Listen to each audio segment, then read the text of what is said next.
Vous allez participer aux prochaines élections départementales dans 2 jours. Nous sommes dans la dernière ligne droite. Je suppose que vous avez fait votre choix, mais à partir de quels critères, si c'est possible? Les critères sont simples. Bon, évidemment, j'ai fait mon choix, mais ça fait un petit moment que je l'ai fait déjà. Les critères sont très simples. Hein. Moi, une élection, qu'elle soit cantonale, qu'elle soit nationale, elle veut toujours dire la même chose. C'est des élections qui sont foncièrement politiques. Et mon choix, il a été régi par les candidats qui dénoncent l'austérité qui est menée, l'austérité extrêmement violente qui est faite à l'ensemble des citoyens, notamment aux couches les plus défavorisées, qui est faite au peuple. Alors que l'austérité soit menée par des gens qui se disent de gauche, c'est le gouvernement de Manuel Valls, de François Hollande, du Parti Socialiste de manière générale, ou qu'elle soit menée par les équipes de Nicolas Sarkozy, bon, on le savait depuis longtemps. Donc j'ai décidé de voter des candidats qui sont vraiment positionnés à gauche et qui sont vraiment décidés à se positionner contre l'austérité dans ce pays, dans cette région, et dans la future assemblée. On peut savoir lesquels? Je vais voter pour moi je suis inscrit dans le 2e canton, je vais voter pour Jacques Casamart. Voilà. Jacques, c'est quelqu'un qui a toujours été engagé en plus au niveau des forces sociales, au niveau du mouvement associatif, donc c'est pas quelqu'un que je découvre aujourd'hui. Donc voilà. Merci. Bonjour, vous participez activement à la campagne électorale pour les départementales. Vous rencontrez beaucoup de gens lors des porte-à-porte. Ça vous permet de faire du sport en même temps. Et quelles sont vos impressions? Qu'est-ce que vous avez retiré de vos rencontres avec les électeurs? On parle beaucoup de désespérance. Est-ce que vous l'avez ressenti? Alors oui, en effet, ça fait beaucoup de kilomètres parcourus, beaucoup de personnes rencontrées. Et à la fois, ça fait prendre conscience de l'étendue des cantons, de la diversité des quartiers. Et on a rencontré en effet beaucoup de personnes. Je tiens à dire avant tout que de partout, on a eu un accueil sympathique. Alors avec des personnes avec qui on a pu discuter un peu plus longuement, avec des personnes avec qui le dialogue a été plus bref, mais toujours avec bienveillance. Et ce qui en est ressorti des conversations qu'on a pu avoir avec les personnes rencontrées, c'est quand même des personnes qui sont assez désabusées, qui n'ont plus d'espoir en la politique, ou alors le mot politique n'a plus de signification pour eux. En fin de compte, tous les politiques sont les mêmes, et en fin de compte, dans la vie de tous les jours, rien ne s'arrange, tout empire, et dans les propositions qui sont faites, il n'y a plus aucun espoir. Donc nous, ce qu'on a voulu amener lors de notre porte-à-porte et dans nos conversations, c'est à la fois dire aux citoyens qu'il est un citoyen, que sa vie lui appartient et qu'il y a des possibilités de reprendre tout ça en main et qu'ensemble, voilà, on est prêt à faire un bout de chemin ensemble. Vous avez ressenti la même chose lors de vos rencontres? Alors, j'ai été assez contente en général parce que les gens ont pris le temps de nous écouter. Après, effectivement, l'écoute était tournée vers, je dirais pas vers un espoir, c'est probablement un peu fort, mais on sentait que c'était pas un discours.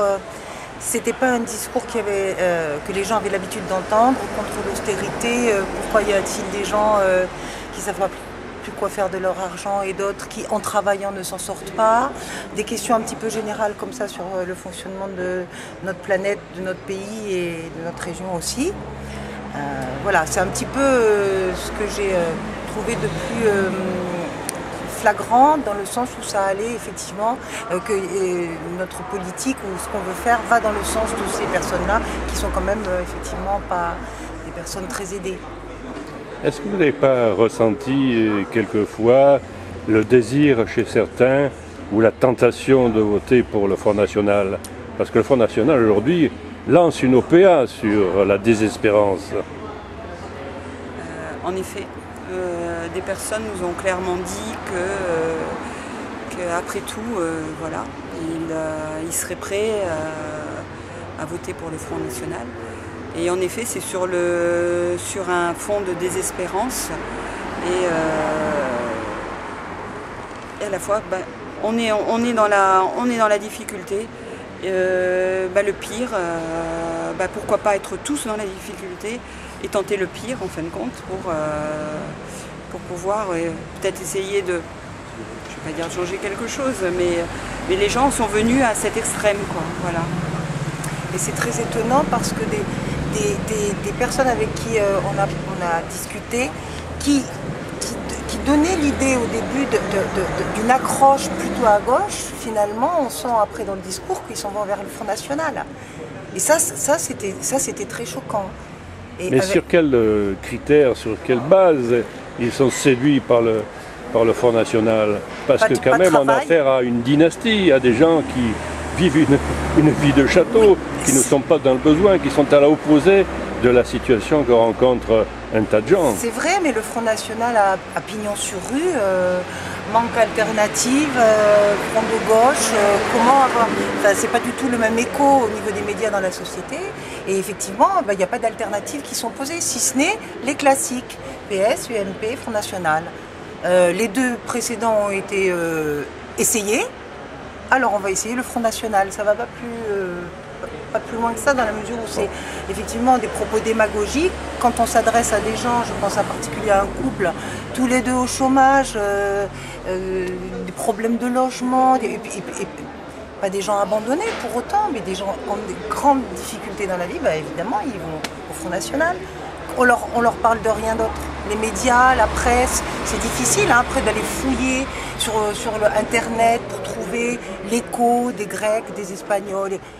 C'est pas une démarche facile et quotidienne pour la plupart des gens. Vous demeurez quand même optimiste pour la suite des événements, parce que dimanche on vote, et on espère que nos candidats et candidates fassent un score tout à fait honorable.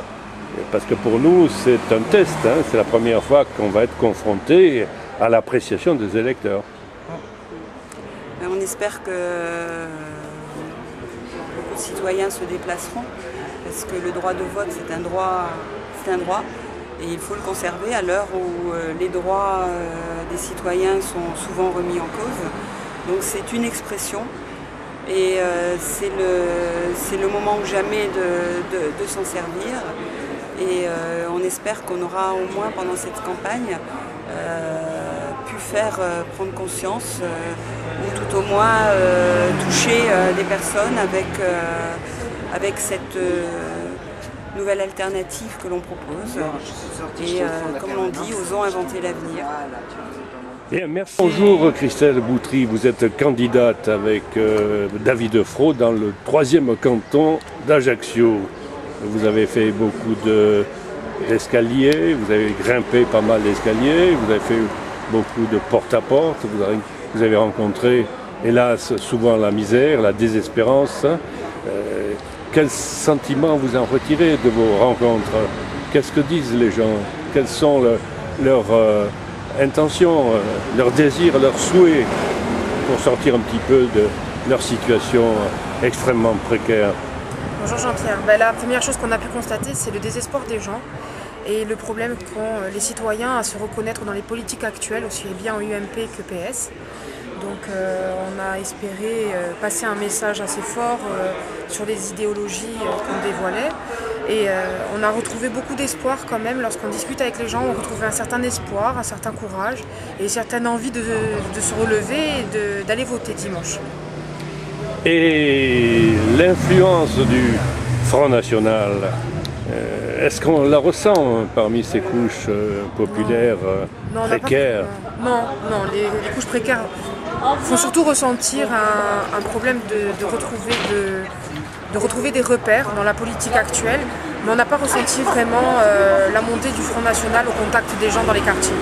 D'autant plus que vous avez, vous, dans votre canton, des candidats du Front National. On a un candidat du Front National, effectivement, qui se met dans le 3e canton, effectivement, mais moi, personnellement, j'ai pas ressenti... Est-ce que les gens ont reçu la visite Alors, ils n'ont pas reçu de visite. On n'a pas reçu non plus de tracts. Il y a eu très peu de tracts des partis adverses. Ouais. Dans les boîtes aux lettres, auprès des personnes, et en fin de compte, on a vraiment réussi à mobiliser parce qu'on a été présent dans les quartiers. Ils n'ont pas besoin de ça, il faut le dire, d'autant plus qu'ils bénéficient, soulignons-le au passage, de la bienveillance et d'une certaine complicité des médias. Parce que quand on regarde la télévision, il n'y en a que pour le Front National, que pour la marine.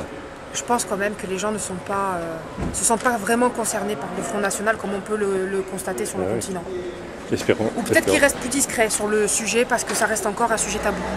Vous demeurez confiante malgré toutes les difficultés que les gens rencontrent, leur désespérance, le repli sur eux, etc. Vous êtes confiant? Je suis confiante dans le sens où on a été bien accueillis, on a été bien reçus, on a pu échanger avec les citoyens du canton. Donc je reste confiante parce que Paris ne s'est pas fait en un jour et que c'est déjà un début pour un petit chemin ensemble. Spérons. Merci.